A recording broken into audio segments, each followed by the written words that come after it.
Andy, Living Loud with Andy. Hello. Question for the guys on screen. What was your first kicker experience? I think we've heard a couple of them already, but let's go with you, Parker. What's your first kicker experience? I had, when I was probably 18 or so, I had a buddy. He had an old pair of kicker comps that were in an old prefab box, and this is 10 years ago, and they were old then, but like the box the box had got all wet. The carpet it was like peeling off. It was a beat up old system, but I got it. I bought new carpet. I like recarpeted it, and those subs were great for a free pair of 12s. Had that in a little Subaru Outback, and it was a ton of fun to just bump around in. So your first base was free base. Well, my first kicker base. Yes.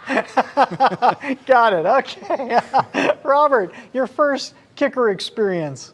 So, I like I said, I was a big Orion, and back, there's a lot of division in cardio now. But back in the day, it was, as far as amps went in my era, it was you were Rockford Fosgate or you were Orion. That was it. Yeah. And kicker was in the mix for subs, so there were some of the best subs you could get, even though you guys did make amps during this time. Right. So I was competing in the 0 to 150 class. Wow. Or no, 0 to 50 class, excuse me. It was 1 225. And I absolutely got smoked by somebody with the XS50. And it wasn't until like 2015 that I realized that an XS50 was actually doing 600 to 800 watts versus 350 watts with the typical 225. So so I missed out a ton. But I knew right there I got smacked in the face with that. And I was like, That's cool. Good. Derek, what about you, sir? Yeah, I have a couple of pretty interesting little early kicker stories of my experience. One, remember hatchbacks used to be, the thing back in the mid to late 80s into the mid 90s or so. Hatchbacks were everywhere.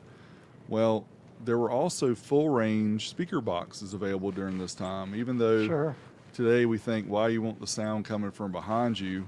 Yeah. Back then we didn't really care, because if it got loud enough and it sounded good enough, it's okay. But had a friend with a Nissan Pulsar NX, and those who don't know what that is, it's like a Fiero with a hatchback. It's a very small car. Removable hatchback. Removable. You could do the fastback on it too.